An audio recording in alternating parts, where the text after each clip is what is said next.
That's one of those voices that you consider an abbot, if you will, an oracle of such when it comes to music. In my opinion, Heather B.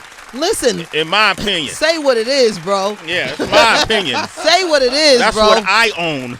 It's my opinion. Say it. Through my experiences and wisdom and my relationship with music from the 70s to now, playing an instrument as the clarinet, the alto sax, and becoming an MC and producing music with my partner, King Tech, independent artists as well as signed to Giant Warner Brothers under Irving Azoff. Wow. Getting into radio, breaking records in Northern California with the likes of Keith Knafley, you know, and Hosh Corelli and Joey Arbogé. Ooh, yes. Yes, these are all the folks I worked in and around over the years. Oh, yeah. You know, Harold Austin. All those people supported us big time. I know, that's why, man, you know, and throughout and learning about programming through being an artist and being someone who's worked in the studio and worked with the likes of the RZA. You know, becoming a great friend. Yep. And you know, watching this man's career, Heather B, it's, you know, the accolades, whether it's multi-Grammy awards or Grammy nominations. They said Producer of the Year 11 times, inducted into the Songwriters Hall of Fame, inducted into the Rock and Roll Hall of Fame, 16 Billboard Hot 100 #1 hits, over 100 ASCAP awards, ASCAP Golden Note Award, Voice of Music Award, producer wrote over 100 plus gold, platinum, multi-platinum, and diamond albums. Sheesh. Whoa. Come on. Thank you and good night. Keep flowing, though. Keep flowing. It's more. You sure? Historic leadership. He's the first black chair of the Recording Academies Board. Oscar nomination for Best Original Song for Again with Poetic Justice. I could keep going on and on and on. Mariah Carey loves him. Usher, Mary J. Blige, Luther Vandross, New Edition, Boyz II Men, Patti LaBelle, Rihanna, Drake, Charlie Puth, Doja Cat, Michael Jackson, Prince. Us. Just to name a few. Yes. Gotta throw you in there. We got our brother back here, man. He's been on this show many a times. Give it up for the one and only Jimmy Jam. Wow, absolutely. Wow, man. Absolutely. Man, thank you. Thank you, bro. No, thank you, bro. You've been healing us for decades through your creations, through your IP, through whatever frequency you've been tapped into that allows you to be a conduit of sorts. Thank you. And release this energy into the world that's so healing. When we play your music, we smile and we feel good. That's why we was just playing Janet Jackson. Have the beat start naming your hits. We got Jimmy Jam here, man. Hey, bro, is it hard to hear your accolades? No, it's nice to hear them because I know that it's something we don't do by ourselves. It's a team sport. And when you mentioned, I'm hearing all the names that you're mentioning, and all of those DJs are supporters of ours. Yeah. And if we make the music and nobody ever hears it, then it's like the tree that falls in the forest and nobody knows about it. So, like I always tell people, my partner Terry has a saying. He always says that everyone makes hits, meaning that we just make music. The thing that makes it a hit is when people go out and love it and consume it and talk about it. But it gets introduced, our music gets introduced to people by trusted souls like yourself, like Hosh, like the people that you mentioned. And we got so much Bay Area love, man, back in the day that, I mean, I can't even put it into words how important that was. But that's the thing. So it's a team sport. We make the music, but y'all present it to people. And that is the team sport of it. And that's why when I hear our accolades, each and every one of y'all in this room is part of that, because that's what's making it happen. Yeah. Is you guys are the ones that are putting it out there for people to hear it. And that's the beauty. So are you saying that I'm a part of your legacy? That's what I'm saying, brother. I'm Wow. absolutely saying that. Even as we sit here today. Yes. Because it's a continuing legacy. You know, we're not stopping. Nah, not at all. And so the fact that we're all here together right now, we're continuing to move things forward, to giving information, to giving happiness to people, you know, because it's I call it the divine art of music. And that's what we're practitioners of. So there we go. So, man, I'm a part of Jimmy Jam and Terry Lewis legacy. Had the beat. Did you I hear knew this? you was going to turn this into you. Man, Why did you do this, Jimmy? Why did you do I'm it? so sorry. I'm so Can I sorry. get a We're plaque? never going to hear the end I want of a this, plaque. man. Yo, Jimmy, next award show, I can either meet you at your house or you can have On the the car stage. pick me up or Right, let me right. know I'm there, man. I got my speech ready, bro. I got my speech ready. Let me ask you this. There's, because of the advancement in technology, when we talk about DSPs, people on YouTube, the internet, there's this narrative that goes around the music industry that radio is dead and that radio isn't important, can't make impact. What are your thoughts on that? Well, I disagree with it, and part of the reason I disagree with it is because I was raised on radio.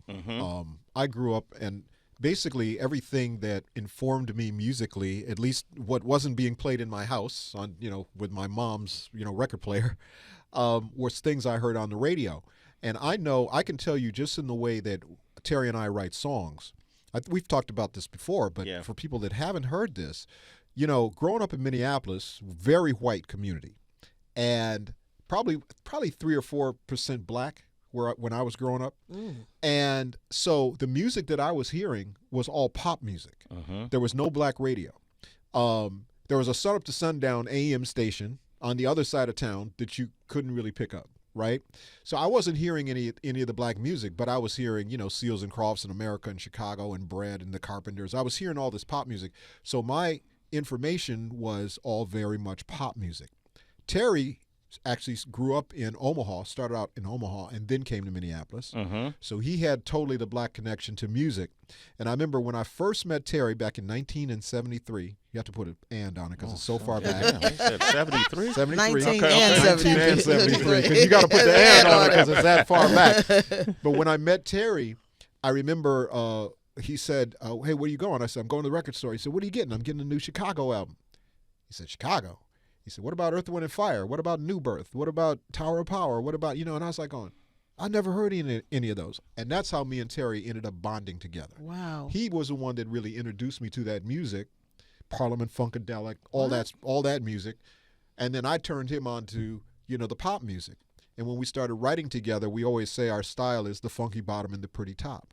Because I'd always write all these little beautiful melodies. He'd put a funky bottom on it. And at first it clashed.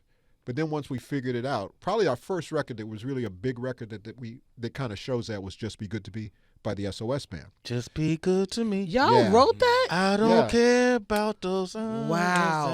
That was our first hit. Just be good to me. Wow. Matter of fact, I just saw it. Is this right here? Yeah, that's the one. Oh, 808 drum machine. Can 808 drum machine. Let it breathe for a second. Come on, man. All right. Well, let's Sway breathe. want to dance.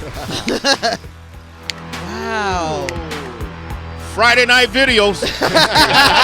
There you go. Friday Night Fried Chicken is played in the kitchen, baby. Okay, Let's all right. go. Okay, so talk to us. Lower that down for me, Torch, a little bit. Go ahead. Wow. So the funny thing about this record is when you hear it come on with all that sauce on it, right? So we went down to Atlanta to do to record it, and we were in the time. So we were part of the whole Prince time thing happening, and this is 82. So the summer of 82, we come to L.A. after the first time tour, which was a controversy tour that we did with him. We come to L.A. We meet Clarence Avant, the Black Godfather. Wow. Oh, my gosh. Wow. He tells us, I want you guys to produce SOS Band, because we had done a song for them called High Hopes. There was a single before. We didn't produce it. We wrote it.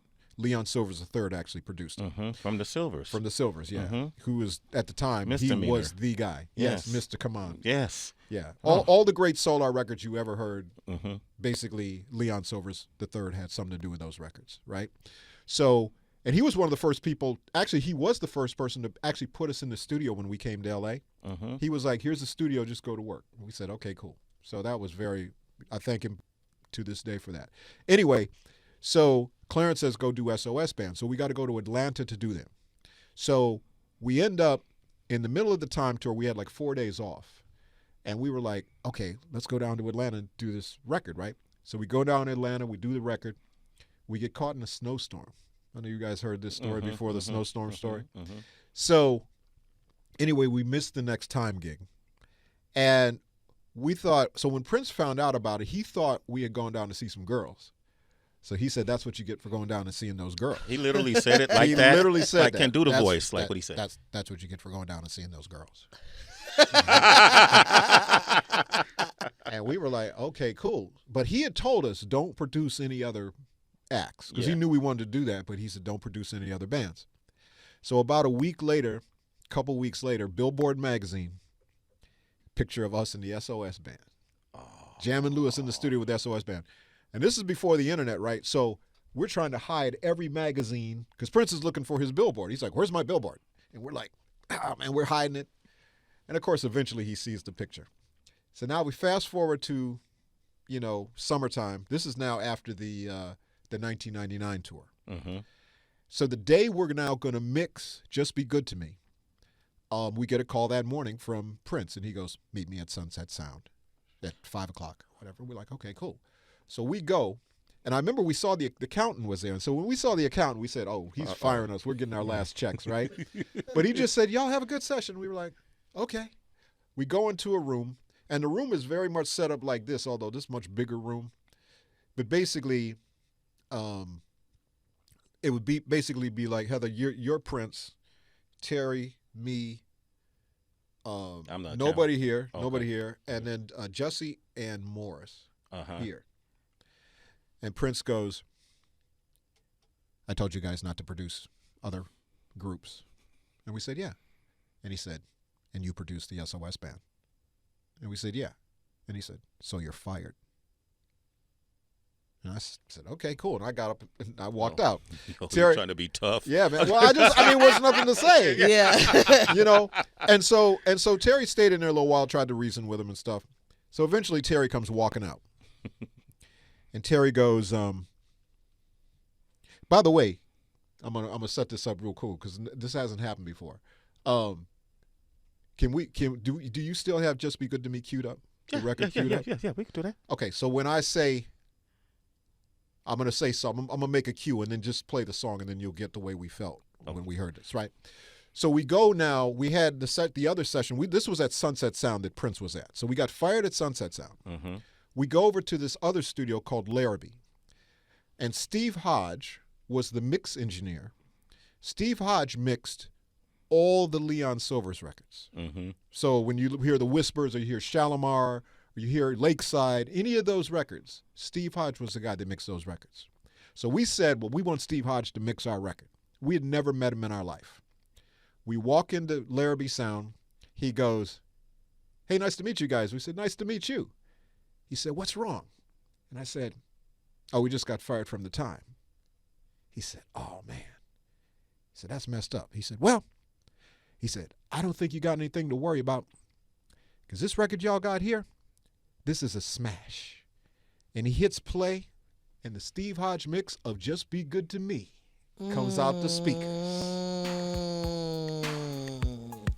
Yeah.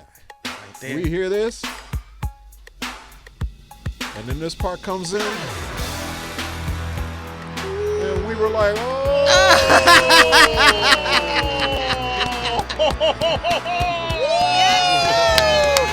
Yes! Can we let this rock? We gotta play this song now, man. Yeah, man. It's an amazing man. Oh Wow. man, bro, I was right there with you, bro. Yeah, man. And isn't that you're sampled fired. on the East Wow. Side of Sway? If I'm not Yeah. mistaken, Oh my with God! Snoop. Did you hit? A lot of been people. It's good? been sampled a Yeah. lot of times. Well, let me let you hear this. Let's play that song. The Hood's been good to me for. Yeah. Yeah, yeah. Oh, yeah. You had to clear this, right? Yes. Oh, absolutely. Yes. Yes. Oh, yeah. Absolutely. He said, I know it's way. Oh, yeah. Oh, yeah. Yep. Absolutely. The Battle Cat did. You like what they did with Yo, it? love it. I love it. I love it. Okay. Wow. Okay. We got Jimmy Jammers in here. 888-742-3345. Let's go. Wait, hold on. We got Prana Supreme is here too. Yes. Prana, can you come say hi? This is my niece. Hey, Prana. Is that okay? You know, What a cutie pie. Prana's. Peace. She's been on the show before. Yep, She's with her with mom. Won the Duel. I Shout out to am. Takitha, who's just a music activist. Yes. Just amazing individual. That's my sister. Yeah. This is my niece right here. I haven't seen you since we went when I was in Nashville. Yeah. Yo, Jimmy, we were in Nashville. I was hanging out with Mike KLV. I went to the Holy Smoke thing, and I hit to Keith. I was like, hey, I'm in town. Where should we go? Yeah. And then she was like, yeah, man, let's go meet up with Prana. So we went, where was that? The House of We Blue? went to Soho House. Soho House. And in I was like, Nashville. yo, man, I mean, damn, we could get in. I canceled my Yeah, I know, right? membership. And she said, I think so. Yeah. We get to Soho House. And I was like, I don't have a membership, any of that. The woman said, that's okay. Prana is here. She's expecting you. She's waiting at a table. And I was like, oh, we're getting in? She said, you're getting in because of Prana. I was like, oh, my God. She got her own section. That was crazy. You run Nashville, huh? A little bit. I love that. Yeah. Well, we were talking before we came on air, and we were just down in Nashville probably about a month and a half ago, and Terry and I got honored by Fisk University down there. So we were just down in Nashville, and we were just talking about what a beautiful town it was, but just the whole, they call it the Music City, but it's because really black people built that town. That's right. I know we think about country music and we think of it as a white thing, but that was a black thing. And I actually went to the museum down there, and we were talking about just how much we've learned about that and how significant that is into really the whole history of music. Yeah. Absolutely. Speaking of culture, I actually have these flowers for you guys. Oh, wow. Yes, for you guys. I wanted to give you guys something as gratitude and honoring you guys for your contribution to the culture. Oh, thank you. Thank you. That's Prana so Supreme. beautiful. Oh, That's so wow. You cute. just brought us flowers? Wow. Oh, man, my niece That is brought so me nice. flowers, man. Yo, man, thank you, niece. Give me a hug. Thank you very much. I appreciate you. Wow. Sway is going to be hard to deal with today Man, look, between Jimmy and Prana. I get it. No, what I've learned today is I'm loved by my niece. Yes. And she's acknowledging us. And then I had a lot to do with Jimmy Jam and Terry Lewis's You're success. still bringing that back around to it, right? You're going to bring that tie it all in together. We're going to tie it in together. You know what's so funny? Speaking of tying in together, we have David Weber here, who is our resident mental health therapist. Yes. Every single month, he comes through as a licensed therapist and talks with us. And I'm listening to you talk about music and talk about events that happen. And I'm sure some of the creation comes from a spiritual place as well and Absolutely. a mental place. And David, I was wondering, with your experience with music and being a therapist, if you can talk about you and Jimmy together, how music helps us, in therapy sometimes, because I was talking about how I love the song Boys to Men by New Edition. I was talking about the Janet Jackson joint. I was talking about Mary J. Blige, No More Drama. Like, I don't know if you understand how these songs helped me. Like helped me when I was going through things that I probably couldn't verbally express. Yes. But just listening to it, it did something for my spirit, but it mentally, it got me through. And I think we all, when we going through things, we press play. Yes. And Yes. so I was wondering if there's a connection, David, that you possibly hear as well in that, and you can tap on some of the things, some of the songs you created from that space when things were happening. Sure, that's what I was going to ask you. I was Wow. wondering if there was a song that when you was writing or producing it that maybe the audience doesn't know, but for you, that was a personal song. Well, they're all personal, but here's what I say. It's tough always when people ask sometimes, like, what's your favorite song that you ever done? Favorite is tough because there's a whole lot of things. But I will speak for myself, and I'll also speak for my partner, and I'll say our 1 and 1A were songs that were very intentional because they were created to try to lift people and try to make them feel something. So number 1 would be Optimistic by the Sounds of Blackness. Oh, man. That's another one. Yeah. Yes, ma'am. So that song just, to me, and also I always say those kinds of songs, we don't really write those. God writes those songs. He just allows us to deliver them, right? And so, but having Sounds of Blackness, who's, a Minneapolis institution, they're still around, 50 some years later, they still are making music. But to be in the studio with them allows you to write a different kind of song and to produce a different kind of song. And our thing was, we were building our record label at the time, which was Perspective Records. And we said, if we're going to build this building 80 stories high or whatever that the, analogy is going to be, we got to dig the foundation 20 stories deep. Sounds of Blackness was the foundation in which we built all the music that we did. But that song, to me, I remember we went to New York, and we actually went on WBLS, and we spent a couple of hours there and stuff. And I remember when we left New York, literally we had the #1 song in New York. Wow. I remember the next week we went to a marketing meeting, and they said the guy was sitting in front of all the charts and stuff in front of him, and he goes, "These guys got 70 spins on WBLS. How did you do that?" And I said, "Well, we took the group to New York." And it's like, when people saw them, they wanted to be a part of that. And I remember, you mentioned the Grammy wins and that kind of stuff, but that album actually won with Optimistic, actually won the Grammy that year. Wow. And was a #1 record, which there hadn't been, I think, a gospel #1 since "Oh Happy Day," Edward Hawkins singer or whatever. So, yeah, that kind of thing makes you really... And that's me saying that, by the way. That's your voice? Turn that up, man. That's Listen to man. Come on. Yeah. Just a man. little bit of this. A little bit of this, yeah. Wow. Oh, man. I like Songs that. just make you feel good every Right? time. Right, What that was 1A? does. What was your 1A song? You Okay, mentioned so the 1A would be Yolanda Adams, "Open My Heart." Oh, my gosh. Yolanda how many Adams. times we played that for Good News Thursday? Wow. That one and the story there, and it's interesting because we talk about industry icons. So Sylvia Rhone, who just retired, Yeah. she was at Elektra Records at the time, and we had tried to sign Yolanda Adams when we were at Perspective, when we had our label, and there was a bidding war and stuff, and we weren't able to sign her. So then Sylvia said, "Hey, I just signed Yolanda. I know you guys wanted to work with her. Do you guys still want to work with her?" And we said, "We'd love to." So I remember we did 3 songs with her, and "Open My Heart" was one of the songs. And Sylvia, when she heard it, she said, "Oh, I cried when I heard this song." She said, "It's the most beautiful song." So, of course, as record companies do, they put out the first single. It's not that song. And the song does okay. They put out another single. It does okay. So we call Sylvia, and we said, "Sylvia, what happened to Open My Heart?" And she said, in true record company form, "Well, it's summertime, it needs to be an up-tempo record. It needs to be blah, blah, blah, blah, blah." And I'm like, "But it made you cry." And I think she sent it, I want to say, I'm not sure, but it was a DJ in Chicago, I think. Sent it to him. He played it. His phone's lit up. Back in the day, that was the thing. Your phone's lit up, right? And so that morning, whoever the morning jock was came on and said, "Wait, what was that record you played last night? Everybody's requesting it. I don't even have the record."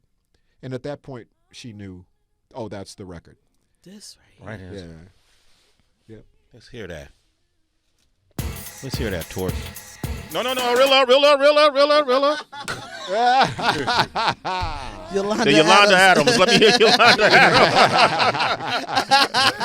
He came in crashing. Wow, I love that. You changed the mood changer. Let's hear that. Yeah. I'm so afraid of disappointing you. So I need to talk to you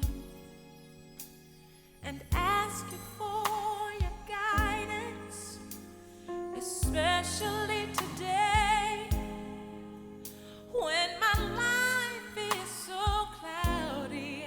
Guide me until I'm sure I open my heart. Yeah. Right there, man.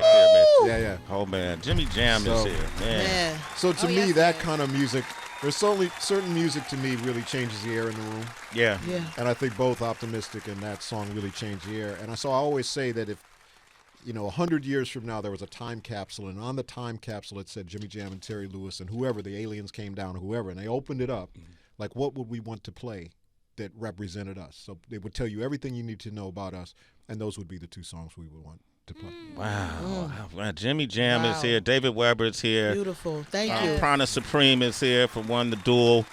Who are, by the way, can you just real quick, because we tapped into the country music, and your mom and you are the only mom and daughter country duel out there actively, and you guys are scoring a lot on the charts. You're accomplishing a lot. You're performing a lot. Yeah. I've heard your music is stupid amazing, right? you. And what has that experience in the country realm been like for you? And Oh, man. can you talk to some of the things you guys have accomplished? Yeah, I mean, it's been a very eye-opening experience. I think the relationship of Black culture to country music is that people think they're separate, but they're really the same. I always say that hip-hop and country are, 2 sides of the same coin. They're storytelling genres. And when coming into country, we were like, I don't know how we're going to be received as Black women doing this. And ours isn't traditional country by any means. We're adding jazz and pop and hip hop. And it's really a great fusion of all these things. But it's been well received because we had our Grand Ole Opry debut. Yes, come on, Grand We Ole did the Opry. Today Show. Today, yeah. Huge. We've performed at the Ryman. You know, we are doing things that are like the staples and hallmarks of being country artists. And I think, especially, you know, post your Beyonce, your Tanner Adelle's, even the Black culture is being like, oh, wait, this is ours too. Like, the Black rodeo in Houston exists and has existed for a long time, you know. Southern culture is just as much Black culture. So Yeah. it's been a wonderful experience. And tell them the name of the group and how they can follow We you. are One the Duo. You can follow us on Instagram, YouTube, all the things. Everything's One the Duo. Mike Muse, you did a lot of coverage on this very topic, right? Our involvement, where country music truly is origin, its origin story. You want to tap in on that? Yeah, first of all, what's up, Jimmy Jam? What's up, Mike Muse? What's up, man? How are you, my guy? I'm wonderful, man. I'm wonderful. Always great seeing you, man. Always great to see you. You are, to this day, I always tell you, one of the best storytellers. I just sit and just listen. It's always a treat, always a joy. Sway, to your question, yes, it's really just such the country music comes from the instrumentation, the circular instrumentation of what we know as the banjo today. And so that came over from the sub-Sahara of Africa, and when the enslaved individuals came here to the United States, in keeping with their traditions and time-honored music and rhythm, they were able to fashion these circular instruments from back home in their home countries to what we now know the banjo to be. And the enslaved individuals are the ones who use this instrumentation on the plantations, in part of feeding their soul spiritual rhythms and songs and dynamics. And when the whites and the slave owners saw this instrument, which is the banjo, they included it in their minstrel shows, which was meant to be a mockery of us with the black paint, black face, the red lips, and they used the banjo.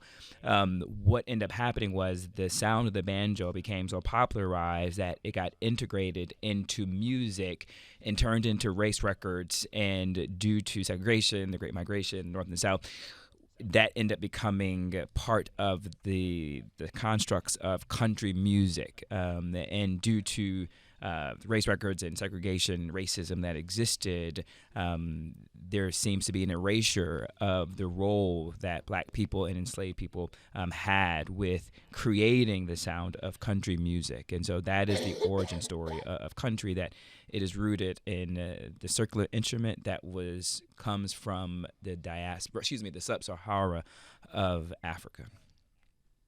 Thank you, Mike Muse. You hear that, Prana Supreme? She's snapping fingers.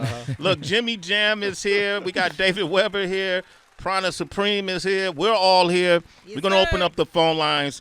We're coming. We're at the 40th anniversary of We Are the World. Remember that big initiative that took place? Yeah. It was so incredible. It was very powerful. It's been 40 years. Well, there's a new initiative now called The Next Verse, and Jimmy Jam is one of the advocates of The Next Verse, and we're going to talk about what that means and what that means for you. We Are the World was about a lot of celebrities and a lot of big-name artists coming together to make music. Well, The Next Verse is something different from that. We're going to talk about that up next and how we can eradicate hunger around this globe. Here's another Jimmy Jam. Shade 4-5. Critically acclaimed Rhythm Nation, Janet Jackson, Jimmy Jam, Terry Lewis. Wow, what a time. What an era, boy. Boy, oh boy. Wow. What Rhythm Nation, what it stood for, the meaning behind the movement and the messaging and the lyrics, what Janet Jackson wanted to be able to accomplish, and ended up probably, I'm sure y'all superseded all your expectations with this project, right? It was interesting because we, going into it, we got to do Control totally by ourselves. I mean, she came to Minneapolis. She was there for maybe 6 weeks. It was about a 6-week album. Nobody really cared. Nobody was really in our business, and we got to just make the record we wanted to make. And Rhythm Nation, when Rhythm Nation came around, everybody was trying to come to Minneapolis and you should do this, you should do that. And I remember it started off, you should do Control 2. You should do like, whatever. And then they wanted her to talk about like her dad and a bunch of crazy stuff. And we were on a whole different page at that point in time. And we were watching what was happening in the news. And literally we had the TV on and we'd be watching MTV or BET or whatever and watching videos or whatever. And then we'd be watching CNN and we'd be watching school kids getting killed on a playground. And it was like, that was the kind of thing for us. It was like, we need to talk about this. And so we started writing it. And so the Rhythm Nation idea, we had the idea for it without any music for it. Okay. And the way the music happened on that was we were in a restaurant just eating. And there's always music kind of playing in the background, right? Mm-hmm. And I hear Thank You come on, Sly and the Family Stone. And it's one of my favorite records of all time. Thank you. Let me. Right. Yep. Yep, that's it. Oh, Rhythm Nation. Oh, yes. Wow. Yes. Oh, shit. Yeah. Oh. Wow. So I hear this. So we're in the restaurant, and just like we're talking now, it's just kind of in the background. Can they let that play up to the break? Play it. Keep it down. Just keep it down low underneath. Yeah. Now, so imagine what's happening now. I'm eating and I hear thank you. Now I go back to my conversation, just like we're having our conversation now, right? So anyway, we're talking. And the whole time we're thinking we need a track for Rhythm Nation. It has to be like an anthem. It has to feel like, something really big. And I'm like, we don't have the track, but we know what we want the song to be talking about, right? So anyway, we're talking. And we're like, okay, check, please. We're going to go back to the studio at some point and, try to get some stuff done. So now, all of a sudden, as we're kind of talking, I hear this bridge of this song, which I think is coming up now. Turn it up. Hold on. I think it's coming up now. I think. Oh, shit. Oh, shit. Turn it up. Oh. Right? Oh. Okay. Oh. Okay. Oh. Yo. Oh. And just the reaction y'all had, that was the reaction I had. And I said, check please. I gotta go to the studio. And I put it in a little AMS sampler. I just looped that part of it. And that's all I did. And Janet walked in and she heard it and she said, "Is that Rhythm Nation?" I said, "I think so." And we, obviously took the track from there and built it. You're a madman. But that's what it was. But I'm telling you, that's God. I'm telling you, that's God. You walking out, just finish your French fries. Yeah, right. Exactly. You didn't even tip the person good. I know I'm you, like, Jimmy. no, I got to get out. No, I got to get out. Go. No, I had to go to the studio. I was like, no, I got to go to the studio. While this is on my mind, I do that. But yeah, it was just, serendipitous or whatever the word is you want to use. I heard that part, and I've heard that song a million times. And when I heard that part just on that particular day, having that particular conversation, that was crazy. It was like, oh, that's it right there. I will never hear that song the same again now. Yeah. Like, mind blown. Thank you. I'll tell you, by the way, there's I don't know if you've seen the documentary, but check out the Sly documentary. It's called Sly Lives. That Questlove directed. Yeah. And there's actually a section in that where we explain that story, but the way that it put together. And Terry's part of it too. And he actually interviewed us separately. So he said, I want you to tell the story, and then I want Terry to tell the story. And it's funny because we tell the exact same story, but it's really cool the way he put it together in the documentary. Jimmy Jam is here. We're going to talk about the next verse. Wow. But Tracy, why don't you jump? I know I see Tracy like, man. What's up, Trace?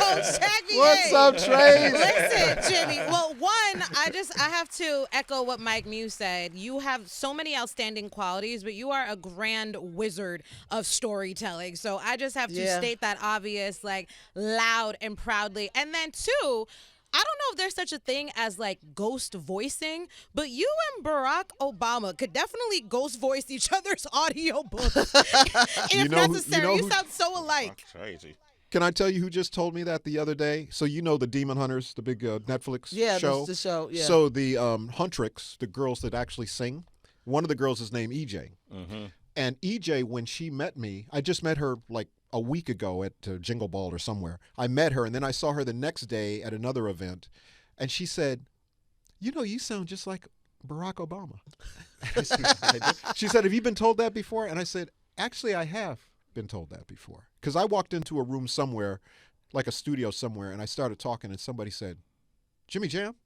And I said, yeah. And they said, oh, we didn't know it was you, but I could tell by your voice. And I said, okay. Wow. So yeah, so I have been told that before. Yeah. That's, Nice. I I feel take like that you as a putting compliment. on, though. I think you're trying Nice right now. compliment. I'm not trying. Listen, I have a very proud mother who was an English, you know, she taught me English. I had, like, when I was really young, like I had a 6th grade reading level when I was like 3 years old. So I was always about the English language. That was always my thing. And so yeah, my mom would be very proud to hear you say that. Okay, Yeah, that's, man, absolutely. that's amazing. I did want to Tracy, ask what's your too. question? Yeah. You know, there's so much beautiful history that's being shared right now, and it made me think, because you have lived through analog, you've lived through digital. You speak about how observant you are, where you're able to pinpoint these different sounds and music that you're listening to casually, and then use it as a thread to weave this great art. Now we are in an era of AI-assisted music. In your opinion, what part of the creative process should we never automate? Should we never use assistance with, that we should perhaps strive to be traditionalist in? Well, I think the humanity of music should never be erased. I think, you know, the interesting thing about AI is that it's, as a technology, it's a wonderful technology. But to me, it should be used as a tool to help humans create. Just as, you know, we talk about the different technologies. So coming up over the years for us, we came up at a great time. You know, when John McClane was A&Ring at A&M Records, and he said, who do you want to produce? And we said, Janet. And, oh no, we didn't say Janet. We said, send the roster. Let's see who you have on your roster. And he faxed the roster to us because it was all about fax machines. And it was all about VCRs. And it was about analog tape. And it was about cutting tape, like literally. When digital came in, we were like, okay, that's just a different way to do that. I started off as a drummer. I was 12 years old. I was a drummer in my dad's band. That's how I started in music. When drum machines came out, a lot of drummers said, oh man, that's drum machine. I was like, oh, drum machine, cool. I'm a drummer. I should be able to do this really well. So I think part of it is our attitude in how we embrace things. I tell people that you either are going to get on the train or you're going to be on the track getting ran over by the train.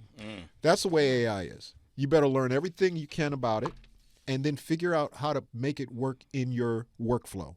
I think that the cool thing about human music is that there's mistakes in human music.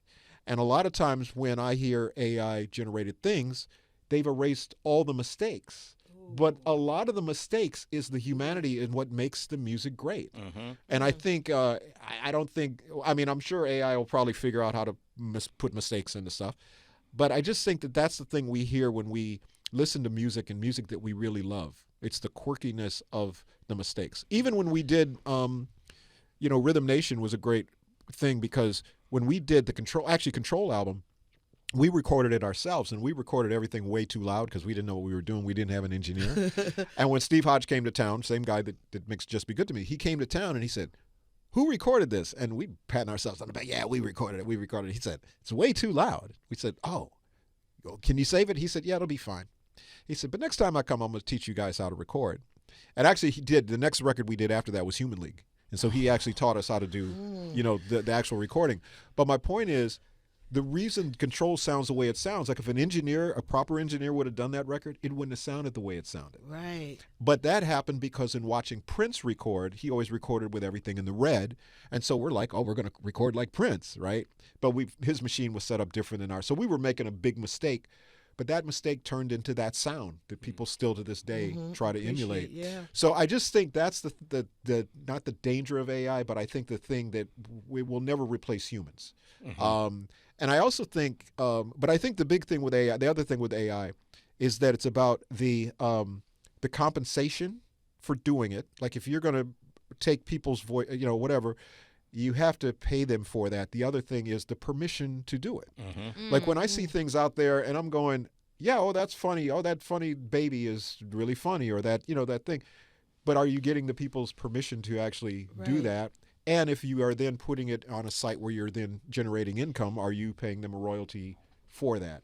So I think those are the things that need to be in place. And it's kind of like if you think about any technology, there's always got to be some sort of guardrail. So think about cars. So they had dirt roads and they had horse and buggy. That was great. When they started with cars, they said, ooh, we better pave the roads. And then they put up speed limit signs. And then they would put, like if it was a sharp curve, they'd put, and they'd put lanes down. Yeah. So to me, that's the thing that needs to happen with AR. There needs to be some sort of governance of what it is to keep everybody safe and keep everybody, well compensated for it. I'll make a good example of something. So we're working with the Isley Brothers on something. We did a Jam & Lewis Volume 1 a couple of years ago, and we're working on a Volume 2 now.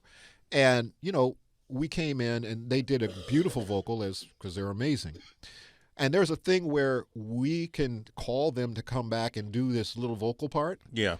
Or we can just say, hey, is it okay if we fix this vocal part? Because they know we're going to comp the vocal and fix it anyway. Can we just fix this? And if, Ron says, yeah, that's fine, go ahead, then we're going to do it. But why should he have to come back to the studio if we have the technology to fix this one little vocal line? Why should he come all the way just to sing this one line? Right. So to me, that is an example where we can use it in a great way. Yeah. And I think that's the thing. But everybody should read up and learn as much about it as they possibly can so that they don't get left behind in it. Because it is already here. It's not even a thing that you can combat. It's here. So embrace it and figure out the best way to use it. Jimmy Jam is here, man. Big round of applause for that. Let's get to it, man. This is amazing, by the way. David Weber is here with us, joining us. Yeah. Global hunger. Every 10 seconds, a child dies of hunger. And the number of people nearing starvation has surged from 80 million to 280 million on this planet. Let me repeat that, because by the time I started this sentence and ended it, someone has died from hunger. Every 10 seconds, a child dies of hunger, and the number of people nearing starvation has surged from 80 million to 280 million. This is a lot of the motivation of why the Next Verse initiative has been created. Yes. Can you speak to that? Yes. So Tony Robbins actually founded 100 Billion Meals a few years back. And the idea was basically because the food crisis in the world that was happening. And I think when it was thought of initially, it was thought of as kind of a world hunger thing, where whether it was Gaza or the Sudan or places where people couldn't get food, and they were literally dropping food into these areas so people had sustenance. And that was the original idea. But then in looking at, the kind of, I would call it inspiration of We Are the World, of Live Aid, of these things that were happening 40 years ago, Tony thought it would be great if we had some sort of soundtrack for that, like a soundtrack for giving. Now, technology, as we've just been talking about, because the technology exists now to involve people in it, whether it's Instagram or TikTok or whatever those things are, we thought, why not do what we call the Next Verse, which is, rather than, if you think about We Are the World, which was beautiful, you had a bunch of artists gathered in a studio, 40 artists, 50 artists, whatever it is, and it was USA for Africa. It was about let's feed Africa. And so, but you passively watched it. You could go buy the record, but you couldn't really participate in what it is. I think nowadays people want to participate. And to me, participating in the art of giving is a great thing. So we thought about, what if we do a song that we will write kind of the foundation of the song, which is 4 very simple lines of kind of activation, if you'd call it. I can change the world. You can change the world. We can change the world. Love can change the world. And by the end of this thing, we make it a statement. I will change the world. You will change the world. We will change the world. Love will change the world. So we're trying to go from that beginning to that end.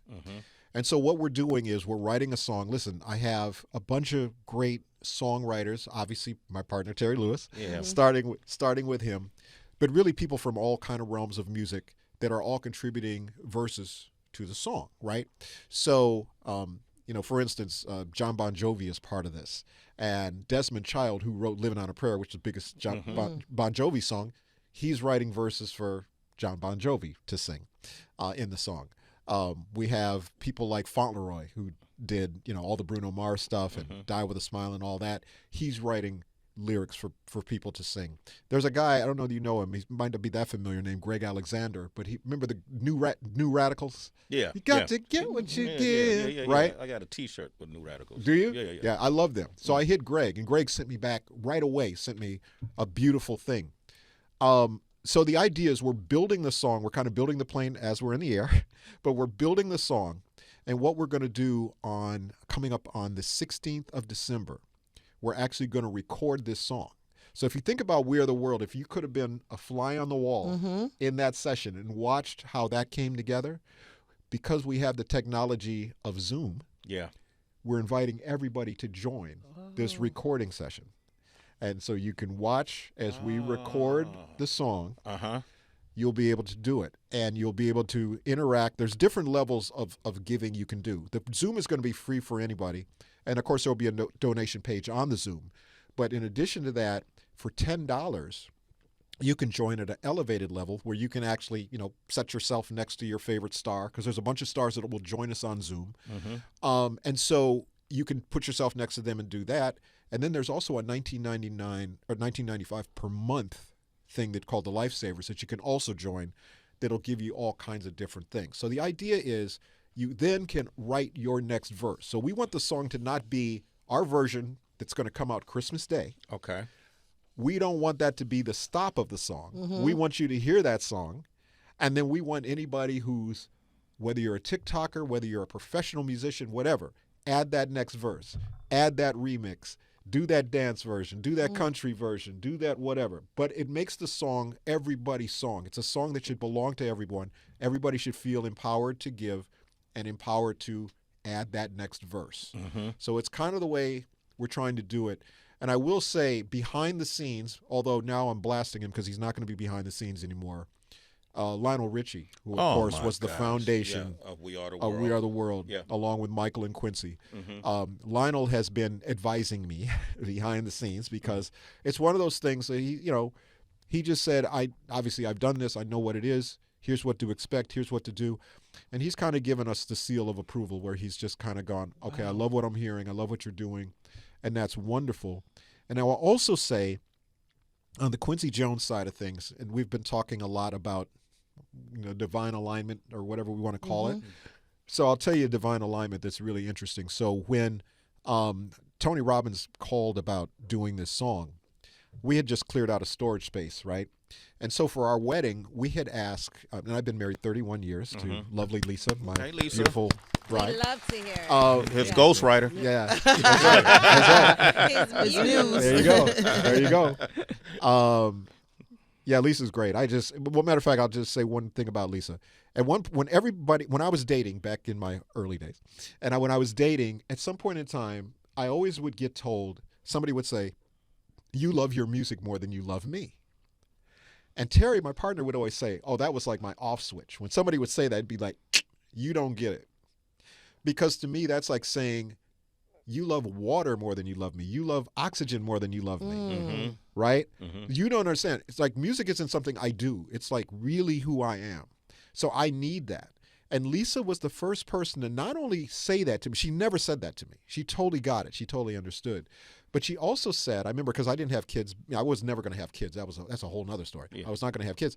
But she said, if we ever have kids and get married, because I was never getting married. And I said, never get married, never having kids. But she said, if we get married and have kids, she said, there's never going to be anything you can't do because of it. Well, then I didn't have any more excuse. Yeah, man. Go get the ring. Because I loved her. Yeah, exactly. And actually, and I actually gave her the ring in front of her parents Christmas Day. Wow. Which was kind of cool. Wow. Anyway, back in the day. Anyway, I totally went off the subject of the thing, but that is kind of part of the subject. But so the Quincy thing was, so when we got married, we asked everybody, rather than a wedding gift, give us books to fill our library. So everybody gave us books. And what it did was it showed people what they thought about us, but it allowed us a glimpse into what was important to them, right? the book we got from Quincy's then wife and daughter was a Tony Robbins book. Mm-hmm. And so I showed Tony the book because I said, yeah, we got a book from Quincy, right? So anyway, I show him the book and he goes, oh, wow, that's great. I totally remember that book. Quincy was the best and whatever. So I asked, there was a videographer that had done a documentary on us back a long time ago, never came out.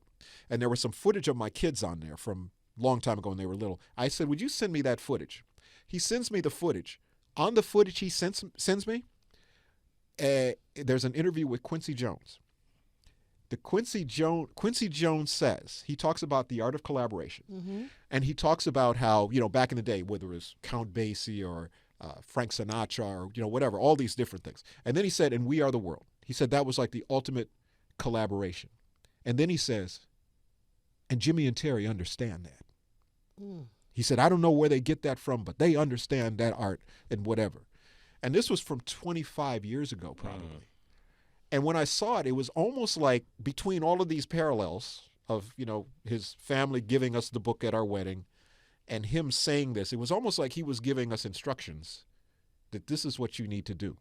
Mm. And so when Tony asked, it was like, okay, yeah, we need to do this. We need to make the attempt because to me, the success is in the attempt. And it's not even, we don't know how it's going to turn out. Yeah. But we just know that rather than sitting and spending energy bashing people for not doing something, I even said, I spoke at one of Tony's events. I introduced the song or the idea of the song at one of his events.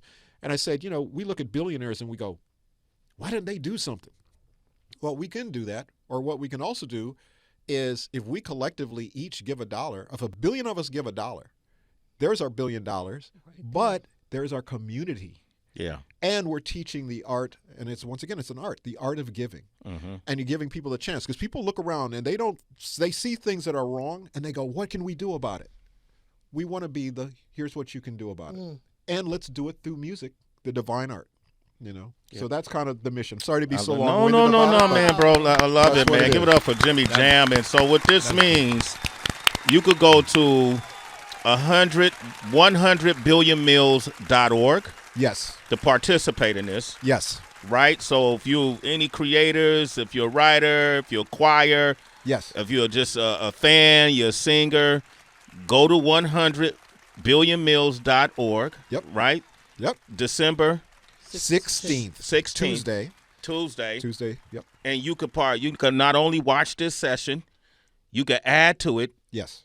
And you can take the song and put it out there yourself? We're going to put, yes. So if you look on Instagram right now, if you go to 100 billion meals on the Instagram, people are already posting versions, their own versions of the song. And it's just a simple, I'll tell you, the inspiration for the song or the melody of the song was basically, think about Lean on Me by Bill Withers, right? Mm-hmm. But if you think about the piano part, it's simple. People that don't know how to play piano can play it. Yeah. Dun, dun, dun, dun, dun, dun, dun, dun, dun, right? Simple. But then, of course, it goes into Lean on Me. It goes into a whole different thing. And then, of course, we've heard Club Nouveau, Funk It Up. We've heard all different, right. We've heard all the different versions of it. So I thought that would be the thing to do with this song. So it's basically 5 notes up. Dun, dun, dun, dun, dun, dun, dun, dun, dun, dun, dun, dun, dun, dun, dun. That's all it is. Now, we build from that, put chords on it, we put, whatever. So now, if you look online, you'll see people like with choirs doing it, as you said. There'll be choir version. There's all these different versions. Some are super produced. Some are just a couple of kids sitting with a piano. Some people, it's them playing. There's a girl, Grace Bowers, who I love, who plays guitar. She's from Nashville, as a matter of fact. Mm-hmm. So Grace did like a guitar version that sounds like just, it's just this whole thing. But the thing is, everybody can make it their own. It's like the song for everybody to make their own and to do the next verse. Keep this song going. Keep it giving. We don't want it to be the end. We want it to be the beginning of what this is. And we want to get to, I will say, Tony's organization is already up to, I want to say 60, I might have the number wrong. I think it's 63 or 64 billion meals already have been given at this point. Wow. So this song we're going to hopefully power to the 100 billion meals by 2030. And hopefully we'll get there even before that. Look, Jimmy Jam, man. Appreciate you. 100billionmeals.org, December the 16th. Mm-hmm. Go on Instagram at 100billionmeals. This is how you could contribute within your passion. Yeah. Right? And I was going to ask, Jimmy, if you don't mind, as we wrap up, to talk to David about giving, especially during this time of year. Yeah. A lot of people, I think, Jimmy, on surface will say, well, shit, I'm struggling on my own, and I'm dealing with this, and I'm dealing with that, and I'm going through something, and how can somebody help me out? Right. All of the things mentally that we deal with in terms of charity and giving. What would you say to people right now? Because sometimes you feel like, and I deal with this, maybe $100 is not enough, or they're looking at me like, well, I know you got that, so you should be giving $500. You know, it's kind of tough to judge sometimes, or to give. You don't know what to give. What would you say to people right now who maybe just have $1 to give or $10? I'm thinking of the verse, it's better to give than receive.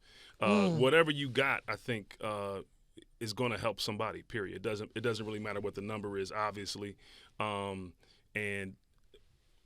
when you give from that space, right, like the Lord loves a cheerful giver. When you're giving from that space, right, when it's not like, okay, I guess I'll give. When it's from a good space, it does you good. One of the best things I talk about in terms of depression, dealing with depression, is volunteering and giving. Mm-hmm. Those two things help with depression almost more than exercise, help with more than almost anything. So giving definitely has an effect on mental health for sure. And last, let me say this real quick. You can tell when someone's living in their purpose.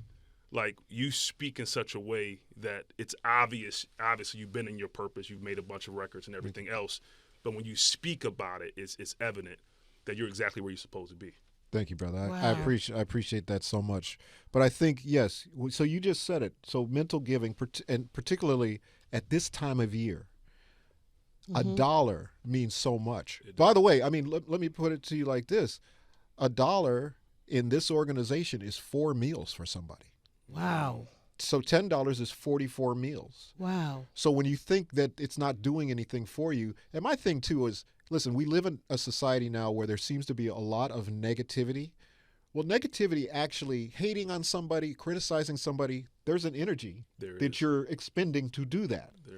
So take that same energy now, and rather than criticize what people aren't doing, or why aren't you doing that, or you could do more, take that same energy and put it into something positive. Compliment somebody, make their day better. I wake up every day and I just thank God for another chance. Amen. I don't know what I'm going to do with it, but if I can move somebody in some way to do something in a great way, then to me that's why I'm here. I love that. So that's the way I look at it, man. So I appreciate what you're saying, and thank you for the mental health, because that is so important, and hopefully music is a big tool in helping that, in helping the healing in that. Absolutely. This is our final broadcast live for the year, Jimmy, and you are our final guest for 2025, and I couldn't ask for a final guest of this live broadcast, man. This is Thank you. Man, what a way to close the year broadcast, man. With the work you're doing, you're an amazing individual. You and Terry. Terry's funny too. I don't know if people know that part about him, man. Terry is really great. Funny, but the work you're doing, man, is commendable. It's inspirational. People, please support 100billionmeals.org, December the 16th. Join the movement. This is how you can help. A lot of creatives, imagine you can say that you collaborated with Jimmy Jam. Come on. And all of those people you see. You do music. He produced. Yeah, he produces, you know. Yeah, there you Who go. did you produce for? You know, Jimmy Nas. Jam. Say it. Jimmy Jam's right here. Yeah, for sure. You can't talk about it. What is going on? It's hard to say it next to you, though, it's hard Jimmy. to say Next to you. That's crazy. Yeah. Well, anyway, man, but thank you. And to all our citizens, man, let's clap it up for the year we've had. Yes. What an amazing year. God is good. God is great. Amen. And we are still here. Jimmy Jam, thank you for coming by today. Yes, thank you, Prana brother. Supreme won the duel. Thank you for my flowers. Yes. Heather hasn't got me flowers. Absolutely not. Thank you.